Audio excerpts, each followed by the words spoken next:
Hoje o Trump toma posse e é muito interessante ver o quanto o Javier Milei está dentro disso, o quanto ele está sendo colocado nos holofotes ali, o quanto o Trump e congressistas e pessoas que estão no governo estão fazendo referência a isso. Essa é uma coisa que eu venho falando bastante tempo sobre o Milei, quero discutir isso. Tem o banimento do TikTok, que já foi revertido pelo Trump, inclusive ele já está disponível de volta. Eu tô gravando isso no domingo para soltar a segunda, mas o TikTok já está disponível de volta. Mas ainda assim tem uma discussão interessante pra gente ter sobre o banimento do TikTok, a lei que foi aprovada, que são coisas diferentes, as pessoas não estão entendendo, e o problema de que o TikTok tem um risco grave, sim, de ser usado pela ditadura que é a China. E a gente precisa discutir esses três pontos, como eles são diferentes, e entender um pouco mais profundamente o que está acontecendo aqui, especialmente esse contexto de o fato de que existe um conflito político-econômico do Ocidente contra a China. Isso existe. O TikTok é parte disso, mas é interessante agora, na posse do Trump e com o Milei próximo, falar de como podem ser os próximos capítulos desse conflito, porque isso pode resultar numa coisa que eu tô falando há alguns anos aqui, então é interessante a gente discutir tudo isso. E por último, eu queria falar também aqui um pouquinho sobre o que eu tô fazendo por trás das câmeras, né? Obviamente todo mundo notou que eu tô despriorizando vídeos, eu tô fazendo basicamente um vídeo por semana aqui, não tô tão presente no Instagram, mas tem bastante coisa acontecendo. Sim, eu quero explicar um pouco do que é para vocês, porque são notícias muito, muito boas, eu não posso entrar em muitos detalhes, mas eu tô muito feliz com o que tá acontecendo. Então vamos lá. Primeiro, hoje, eu tô gravando isso no domingo 19, mas hoje, quando você tá vendo esse vídeo, segunda-feira, dia 20, é a posse do Trump.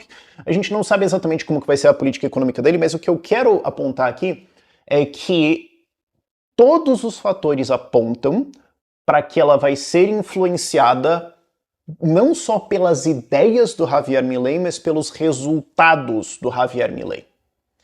Tem uma frase muito boa do Murray Rothbard que é: democratas expandem o Estado e republicanos consolidam os ganhos. E notem, ele está falando no contexto de desde a virada do Partido Democrata para ser um partido muito mais estatista, que aconteceu ali na virada do século, ok? Do século XIX para o XX. Tá falando até agora. Não tá falando assim do Clinton ou de alguma coisa recente do Clinton como democrata ou Bush como republicano. Ele tá falando assim, o saldo do século XX, tá? E é real isso. E o Trump, em uma parte significativa, foi isso. Dói para alguns fãs do Trump ouvir isso? Dói. Mas o fato é que isso aconteceu. Mas agora a gente tem um indicativo de que vai ser diferente com o Milei dentro. Para quem não viu, acompanhou, etc., tem uma posse para os latinos que acontecem no sábado, é basicamente um evento para essa demografia, largamente falando. O Javier Milei recebeu um grande prêmio lá, não lembro exatamente qual era o título, mas recebeu um prêmio, foi o Keynote lá, e ele está sendo colocado como uma figura de maior destaque ali, e não só nesse sentido ele está sendo colocado, mas latinos e tudo mais, mas o Trump está mais próximo dele, o Elon Musk tem falado muito dele, o Elon Musk está muito próximo dele ali, e a direita americana está prestando mais atenção. Não só você vê isso nos influenciadores, você vê isso nos congressistas, nos senadores, nos deputados falando. E aí você vai me falar, mas Rafael, você é um libertário, imposto de roubo, está numa gangue, falando que políticos estão falando, você está acreditando nisso? Não. Estou falando que você não via isso durante a transição de governo de 2016, do Trump. Você via protecionismo e uma economia extremamente tosca, e dava para ver ali que, assim, até umas boas intenções aqui, mas vai ser republicanos consolidam os ganhos e passam de volta. E agora a gente vê uma conversa muito diferente. Claro, ainda existe um grande espaço entre essa conversa virar uma realidade. Mas os indicativos são muito bons, não só porque o Milei falou bastante e conseguiu vencer as eleições na Argentina e conseguiu um holofote internacional muito importante, mas pelo fato de que os resultados econômicos dele são indisputáveis. E estão escondendo isso muito aqui no Brasil, mas eu vivo citando isso aqui. Vamos lá, gráficos. Pobreza caiu de 52%, 55% para agora qualquer coisa entre 36% e 39%, e esse dado 36% e 39% é de outubro. Porque demora um tempo até você compilar PIB e tudo mais, renda, fazer os cálculos e ter o número da pobreza. Então, provavelmente agora está muito mais perto de qualquer coisa entre 30% e 34%. E provavelmente até o fim de 2025, provavelmente não, mas existe uma chance de até o fim de 2025 ser a menor pobreza registrada na história recente da Argentina, e em 2026 quase certamente será a menor pobreza registrada na história da Argentina recente, o que é fantástico. Ele conseguiu um crescimento de 3,9% do PIB só no terceiro trimestre, salários já estão de volta ao patamar pré-crise, a inflação foi destruída, eles estão atraindo investimento, quer dizer, qualquer métrica que você olha ali tem sinais muito claros de que a coisa está funcionando, e pode ser inclusive que eles terminem o PIB do ano de 2024 no positivo, porque os indicadores de atividade econômica, que são tipo uma prévia do PIB, eu não vou entrar nos detalhes aqui, mostram que está acelerando aí no final. Então, inclusive, uma outra coisa também que eu tenho falado, a expectativa do FMI era uma queda de PIB de 3,5%. Pelo jeito vai terminar no positivo. Digamos que termine 0,5% no positivo. Ok, eles erraram por 4%. A expectativa era crescimento de 5% em 2025. Contando que eles erraram por 4%, quanto que o PIB vai crescer em 2025? Entendeu? Então, digamos, eu sei que janeiro é meio... Até zicar fala isso, mas digamos que o cara vai lá e crava um 8% do PIB em 2025.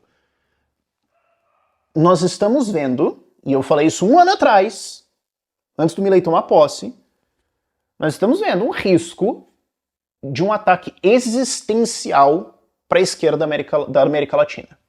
Não é uma coisa em que eles podem perder algumas eleições. Se ele tivesse esses resultados fortes pra caramba, como ele está tendo agora, ao longo de vários anos, e se isso for incorporado no discurso da direita da América Latina e esses tipos de reforma foram colocados em outros países, isso é um ataque que ameaça a existência de uma esquerda na América Latina como uma força política com chance de ganhar. Eles podem continuar tendo lá 10, 20% dos votos e eleger alguns parlamentares lá para gritar contra a parede, mas foda-se. Se eles perdem todas as votações, qual é a relevância? Essencialmente eles não existem. Então, e eu tô falando já há algum tempo também que esse debate de narrativas das pessoas entenderem o que o Milei tá fazendo versus tentarem esconder isso, encontrarem acusações e tudo mais, é o debate político mais relevante no mundo hoje. Porque se ele tivesse esses bons resultados, isso vai ser incorporado. Então, indo para os Estados Unidos, com ele próximo agora do Elon Musk, ele próximo do Trump. Imagina que o Trump fala, não, vamos botar umas ideias em prática do cara aqui. Não tô dizendo que o Trump vai virar libertário, não acredito nisso, não acho que vai. Tô dizendo, ele bota ali 20% do que o Milei fez para rodar. Tô nem falando ele assim, zerar o déficit, eu não acredito que ele vai zerar o déficit e tudo mais. Mas ele reduz fantasticamente, o Elon entra, faz o departamento de eficiência do governo, reduz um monte de coisa, afueira com um monte de coisa. Cara, a gente vai estar falando de um crescimento de economia bem forte. E, como eu chamei atenção alguns dias atrás, repito, tem uma discussão de uma reforma de imigração nos Estados Unidos. Porque a imigração nos Estados Unidos, basicamente, é imigração ilegal que está atraindo pessoas que vão viver de benefícios ou vão ser um net cost, um custo líquido para o governo e para o taxpayer, para o pagador de imposto americano. A proposta do Musk é o seguinte, vamos atrás da imigração técnica. Então a gente não vai só build a wall, fechar a porta e acabou. Vamos atrás de pessoas que vão trazer um net positive, que vão ser geradores de emprego, que vão entrar para trabalhar, que vão entrar para gerar um positivo nesse país e agregar. De novo, se eles fizerem isso, isso é um crescimento econômico muito forte que vai acontecer ali. Não acho que resolve todo o problema, não é o perfeito e tudo mais, mas claramente é um passo muito bom na direção correta que vai pesar. Que vai pesar na América Latina, que vai pesar contra a Europa e que vai pesar contra a China. Entrando em China, que é onde eu queria chegar. Tem esse negócio do banimento do TikTok, e tem muito discurso ruim sendo feito em cima disso, porque você tem a esquerda falando, olha só, a direita da liberdade de expressão sendo a favor de censurar o TikTok. Só, caramba, cara, se você resumiu a discussão a isso, ou você é um desonesto ou um imbecil. Tá bom que você é de esquerda, eu espero que você seja os dois, mas vocês entendem o meu ponto. Qual é o problema do TikTok? Ok? E lembrando aqui, imposto é roubo, Estado é uma gangue, Estado não tem nenhum motivo para existir, não tem nenhuma coisa positiva para adicionar na sociedade. O problema do TikTok ele é em efeito uma empresa estatal porque não existe empresa chinesa privada se ela está sediada na China. Se ela tem o seu crédito, o seu sistema financeiro atrelado ao sistema financeiro chinês, ela é em efeito uma empresa estatal chinesa. O governo chinês manda em todo o crédito dela, ele manda em todos os produtos, ele manda no CEO. O Jack Ma foi ordenado a voltar para a China para contribuir com a economia chinesa. Basicamente, o governo chegou para ele, fora do país, e falou, você vai voltar. Fim. em efeito, é uma empresa estatal. Em efeito, não existe empresa chinesa privada. E elas são parte de um regime autoritário que hoje tem campos de concentração, que tem os uigures. Hoje tem, se você não sabe disso, eu preciso voltar a fazer vídeo sobre isso, não preciso lembrar disso, mas o fato é que existem minorias muçulmanas presas em campos de concentração e o trabalho forçado deles está sendo usado para produzir coisas, inclusive tecidos e componentes de painéis solares. Tá? Painel solar é verde, então procura painéis solares trabalho forçado uigur China no Google. Vai ser divertido para você, que defendia painéis solares. É um regime que tem esses campos de concentração, é um regime que está hoje ativamente praticando etnocídio, tentando deletar da existência a cultura tibetana, perseguição aberta. Tipo assim, se você é tibetano, o seu filho é roubado de você pelo Estado e criado em outra língua e cultura e essencialmente proibido de ter contato com a sua família. É isso que nós temos hoje. Inclusive tem uma música do Gojira muito boa sobre isso, que é The Chant. Sugiro que vocês vão ver. Vão ouvir. É metal esquisito. Quem não gostar, eu compreendo, ok? A China hoje está fazendo uma política de controle de crédito em vários países, principalmente na África, onde ela ativamente endivida países, gera projetos imbecis, que não tem nem pé nem cabeça, não tem nenhum sentido de existir, mas que existem por causa da corrupção do país, e como garantia são dadas coisas do país. Quando o negócio falha, a China toma o controle do país. É um país que está em guerra aberta com o Ocidente. Não tem disfarce sobre isso, eles são abertos sobre isso. E o TikTok é uma plataforma usada pelo Ocidente inteiro que coleta dados, coleta informações suas, e essas informações estão sob controle de uma ditadura comunista autoritária que genocida o seu próprio povo. Que é o que metralhou gente na Praça Celestial, da Paz Celestial. Que hoje tem campo de concentração, que não tem nenhuma vergonha sobre matar milhões de pessoas e que se foda.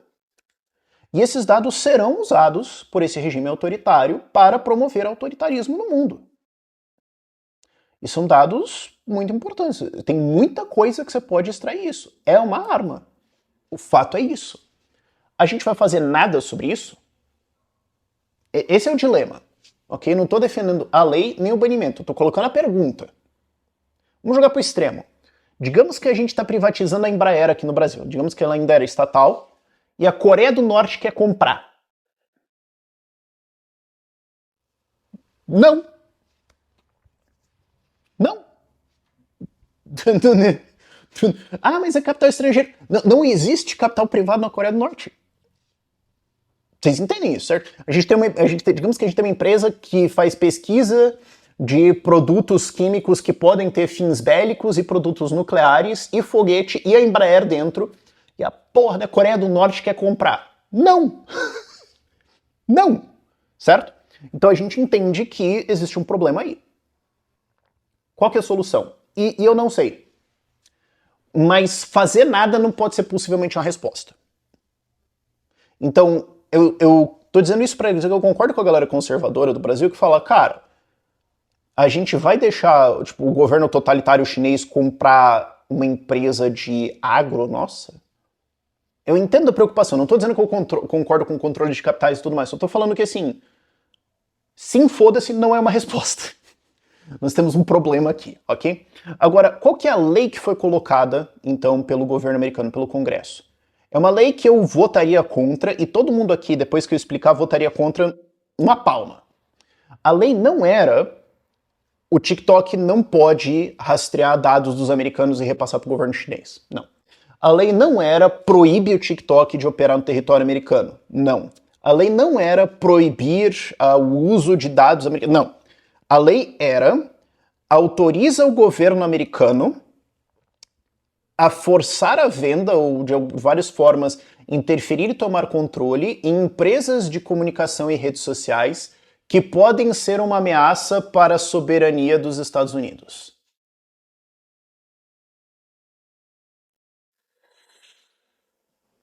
Não tem como possivelmente você concordar com uma redação dessas. Não tem, eu votaria contra na hora. Falar, peraí. Quer dizer que o presidente pode acordar e falar, eu não gostei daquela empresa e eu vou mandar nela. Por quê? Porque eu tô falando que ela é uma ameaça para a soberania americana. E blau. Cara, não tem como. Ok? É uma coisa completamente xandônica que foi aprovada ali. E aí o TikTok foi banido como uma consequência disso, porque então ele foi designado como ameaça à soberania, segurança nacional, esse tipo de coisa, e foi forçado a ser vendido. Então vocês entendem que tem tantas nuances dentro do negócio? Pra vocês entenderem que existe uma diferença entre o que está sendo feito e a lei que foi aprovada e a intenção. É muito importante as pessoas entenderem isso no processo político. Agora tá, então foi obrigatório que o TikTok fosse vendido, estavam tentando ver como fazer, o TikTok chegou a ser desativado, e o Trump já reverteu isso, entrou numa conversa lá, não, reverte isso, volta a funcionar e tudo mais, falou, vamos ver. E agora tá falando, bom, eu gostaria que os Estados Unidos tivessem 50% disso. O que, então vai criar uma estatal? E não dá pra entender exatamente o que ele queria dizer ali. Se o governo americano vai ter 50% de TikTok, tá. Então agora, ao invés de uma ditadura autoritária maluca da China ter os seus dados, o governo não vai ter eles. Não. Ok, obviamente isso é menos pior do que a China, mas ainda é muito ruim, é só que a gente sai de um 10 de 10 para um 8 de 10 de ruim. Claramente um passo numa direção boa, mas puta que pariu. Então, ou ele estava querendo dizer, não, eu gostaria que americanos tivessem um controle de 50%. O que ainda é uma interferência estatal, então ao invés do Estado americano ter isso, privados vão ter isso. Então a gente está saindo de um 10 de 10 de ruim para um 8 de 10 seria o governo, então 6 ou 7, o que ainda é ruim. E aí você pode argumentar, tá, mas se você tem uma rede social dos Estados Unidos, o governo americano tem controle desses dados either way, porque é isso que o Snowden mostrou, que existe espionagem e violação da privacidade dos cidadãos sobre uma desculpa de segurança nacional, e isso levou a um puto monitoramento, que foi a denúncia inteira do Snowden. Sim, você tem um excelente ponto se você lembrar disso. Ninguém aqui tá falando que os Estados Unidos, o governo deles são santos, eles são muito ruins, só que é óbvio que você tem governos extremamente piores, como por exemplo o Putin ou o Kim Jong-un. Tipo, não tem uma discussão sobre isso, sabe? Você tem que ser do pessoal que fala estadunidense para querer discordar com isso, e se você tá falando isso, desculpa, você tá além de qualquer argumento racional, eu não vou tentar conversar com você. Mas ainda assim é um problema. E o problema não é só esse negócio do TikTok, é o problema de, como eu falei antes, você tem uma ditadura autoritária maluca com campo de concentração, etnocídio, que fuzila sua própria população, que está hoje ativamente interferindo em dezenas de países, buscando transformar eles em, na prática, satélites de uma ditadura comunista. Isso é um fato, isso não está aberto à discussão, isso não é disputável. E aí nós vamos fazer o que sobre isso? Porque quando você faz essa pergunta, parece que você está procurando assim, uma intervenção estatal. Não, eu tô falando isso como um libertário, eu tô falando isso como existe uma força estatal gigantesca na defesa da tirania no mundo. E aí, a resposta que eu tenho falado há alguns anos nesse canal aqui é que o jeito correto de você atacar a China é no que eles atacaram o Ocidente. Por que a China hoje é uma preocupação? Porque eles têm uma preocupação, eles têm uma população muito grande. Índia, você tá cagando pro fato que a Índia existe. Me fala 3 coisas que você sabe hoje sobre a economia ou geopolítica da Índia. Você não sabe nada. Com todo respeito. Você não é obrigado. Por quê? Porque a Índia não enche o saco de ninguém. Inclusive a Índia é muito mais o futuro do que a China. Isso é outra discussão. Agora, e eu preciso fazer um vídeo sobre as reformas de liberalização econômica da Índia de 1991, mas isso é outra discussão. O ponto não é a população. Não é. Minérios, reservas, blá blá blá blá blá blá blá blá blá. Índia, Austrália, Brasil. Acabou a discussão. Eles têm uma grande parte da produção industrial mundial e eles conseguem, com isso, chantagear vários países e se impor economicamente. Porque, embora em termos de renda per capita a China seja um país pobre, fudido, o fato é que, no agregado, o PIB deles é muito grande. Então eles podem ameaçar a cortar você. Por que isso aconteceu? Porque a Europa e os Estados Unidos não só praticaram dentro deles, mas influenciaram outros países a ter políticas anti-indústria, a ter políticas anti-desenvolvimento econômico, a ter mais Estado, a ter mais intervencionismo e mais imposto. O que encareceu o custo de operação como um todo. E a China, quando se abriu, quando se saiu do comunismo literal maluco, imbecil de matar dezenas de milhões de fomes e foi só pra vamos ter alguma coisa de atividades privadas aqui, deixar esse negócio aqui, eles conseguiram trazer muitas indústrias porque eles tinham uma mão de obra muito barata. Eles criaram zonas de não vou dizer de livre comércio, mas de maior liberdade burocrática. Eles permitiram um nível de vista grossa para algumas coisas e usaram o fato de que eles tinham centenas de milhões de pessoas a um preço por hora baratíssimo para puxar a estrutura produtiva do Ocidente. E o Ocidente ficou sem resposta para isso. E o Ocidente, ao invés de trazer imigrantes para trabalhar nessas indústrias, ao invés de expandir isso, ao invés de falar como é que eu posso fazer isso mais, ele continua nesse caminho de intervenção empurrando mais a estrutura produtiva para a China. Parabéns. Seus idiotas. Parabéns. Que ideia imbecil. Vamos voltar lá para o começo do vídeo. Trump e Milley podem responder isso muito facilmente. O que eu estava falando lá atrás? Atrair imigração de gente que quer trabalhar. Atrair imigração de gente que quer empreender, que quer investir. Os Estados Unidos têm expansão territorial, têm todos os recursos naturais para isso, têm toda a tecnologia, têm toda a estrutura, eles têm tudo para isso. E eles têm toda a demanda para isso. É o país que mais gente quer ir pro mundo, quer ir no mundo inteiro. Sabe, tem a galera do... Eu adoro essa galera de esquerdinha que fica, não, porque os Estados Unidos isso, aquilo, porque é horroroso, porque é uma crise, porque é a crise do capitalismo e tudo mais. As pessoas estão querendo ir para onde? Se você deixasse qualquer pessoa pobre do mundo hoje escolher para que país ela vai agora, qual país ela falaria?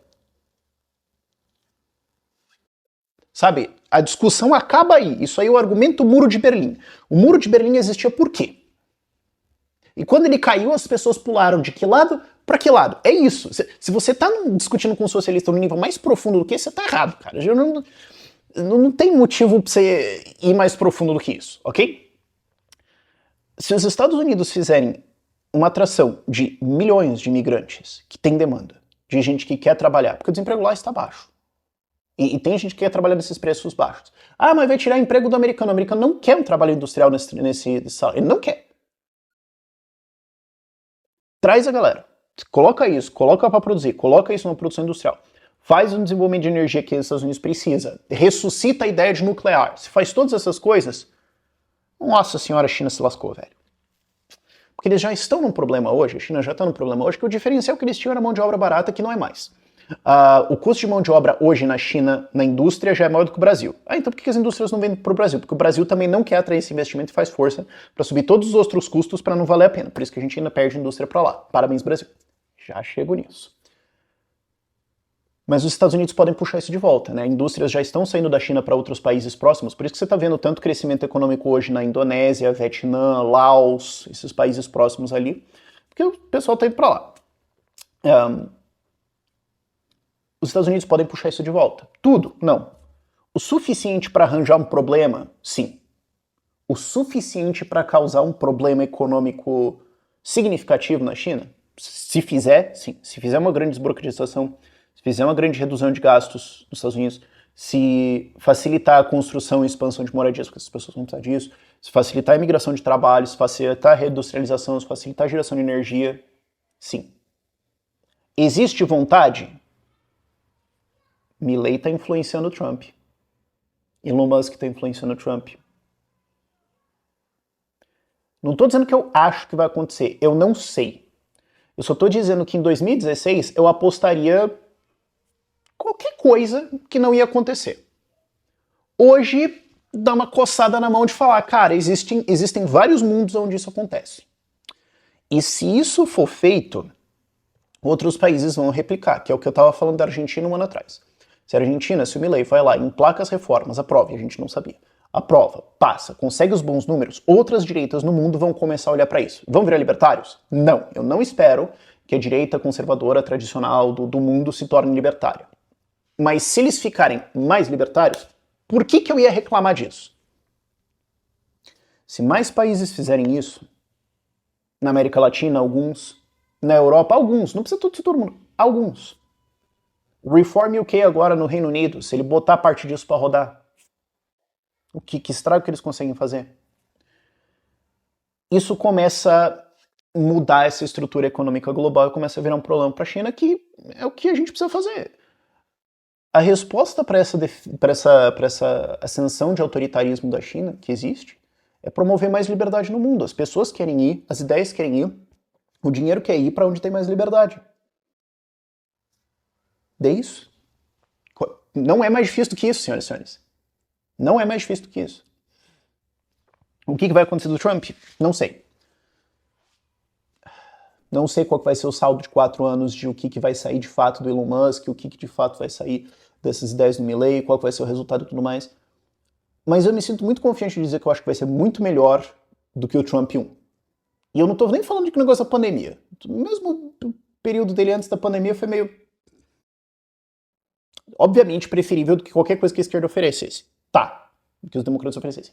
Tá. Agora... O que me leva a... O que eu tô fazendo aqui no Brasil? Deixa eu jogar minhas anotações pra lá, não preciso mais disso. Eu tô meio quieto de vídeos aqui, eu não tenho produzido muita coisa ultimamente, porque eu tô focando muito no Gabinete Liberdade. Para quem não conhece, o Gabinete Liberdade é um time que nós temos aqui no Ideias Radicais, que assessorava vereadores ao longo do mandato 2021 a 24 para implementar a liberdade nas cidades. Então, coisas que a gente aprovou, um monte de lei de liberdade econômica por aí, processo pessoal. Outro dia alguém perguntou disso no Twitter, eu até taquei, alguém falou assim, tinha que ter um código de defesa do pagador de impostos. Eu falei, bicho, eu aprovei isso ano passado, velho. Eu e o nosso time aqui, junto com o Juca, o vereador lá de Marechal Cândido Rondon, propusemos isso lá. Marechal Cândido Rondon foi a primeira cidade a aprovar. Eu acho que Pinhalzinho, Santa Catarina, botou um também. E a gente já tem outras cidades que aprovaram também. Eu deveria ter conferido isso antes de fazer a pauta, mas sem tempo, irmão. A gente já tem algumas cidades que aprovaram e vamos implementar isso em outras cidades. E por que eu falei o Gabinete de Liberdade assessorava vereadores, né, no passado? É porque agora a gente expandiu para prefeitos também. O Novo ganhou 19 prefeituras nessas eleições agora. Quer dizer, o Novo reteve as 4 prefeituras que já tinha, né? Divinópolis, Patos de Minas, Ascurra e Joinville, e ganhou mais 15. Fora isso, vários vereadores eleitos pelo Novo, que eles mais de 280 vereadores, vários vereadores estão sendo chamados pelos seus prefeitos para serem secretários de desenvolvimento econômico. Vamos colocar o Novo aqui no governo e tudo mais, vamos dar secretaria pros caras. Bota economia lá pros caras, só fala, dá esse negócio pra eles, pô. Dá o quê? Cultura? Não tem maconheiro nesse negócio aqui. Ou tem, mas disfarça bem, né? Mas enfim.